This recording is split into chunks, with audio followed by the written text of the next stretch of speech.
Hey guys, so Andy asked me just to make a quick video. So this is just me. I'm Peter Adrian. I'm known as Bosonic and all the groups I've joined. I'm just making a quick video how I motorcycle camp, because that's my favorite thing to do on weekends. Catch a few dirt roads, gooi it, and camp the rest of the day and enjoy a cold one.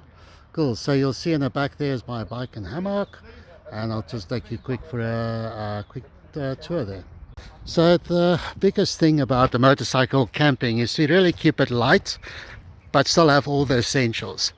So you'll see the bike I drive is just a Suzuki DR650 light. I've got my toolkit here with all the spanners, cable ties, everything that I need to get this guy fixed up.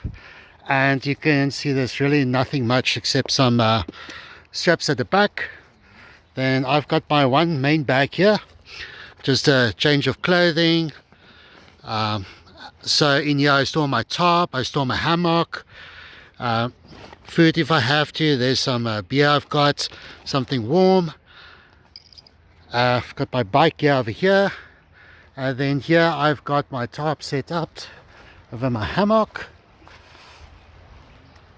And you'll notice that especially in winter you can get quite cold, but if you insulate yourself properly in the hammock, like I've got here a little sleeping pad, and this really just keeps the wind off my backside of my bum, so that you don't get that cold. You really sleep very warm.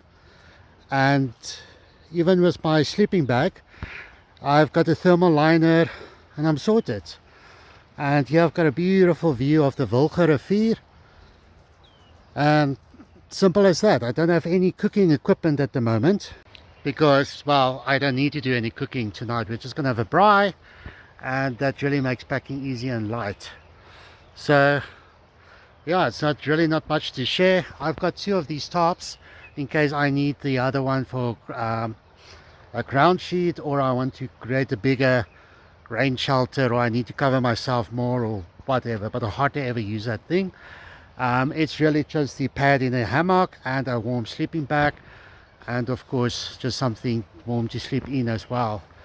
And that's it really. If I had to cook, it will just be a little gas stove.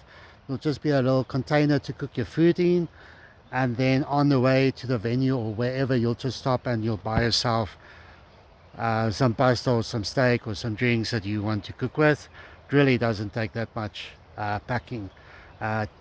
People tend to overpack themselves way too much with clothing and with gadgets, and you really don't need to. How much of those gadgets do you actually use at the end of the day? Excuse my face, I tend to ride with my visor open and just get everything in my face there. And for anybody that wants, we can actually do some hands-on camping. We actually choose a weekend, we go camp. Everybody takes their own camping gear with, and we just go for a jaunt. Find a nice dirt route, go camping, have a nice flacy, socialize a bit. It doesn't even have to be that much dirt riding, or it can be the whole day and just, you know, come back to your campsite that you're already set up for the day. Cool, yeah. Lekker, I hope you guys found it good. Andy, get well soon. The guys miss you a lot, and thanks for being a good oak. Cheers, man.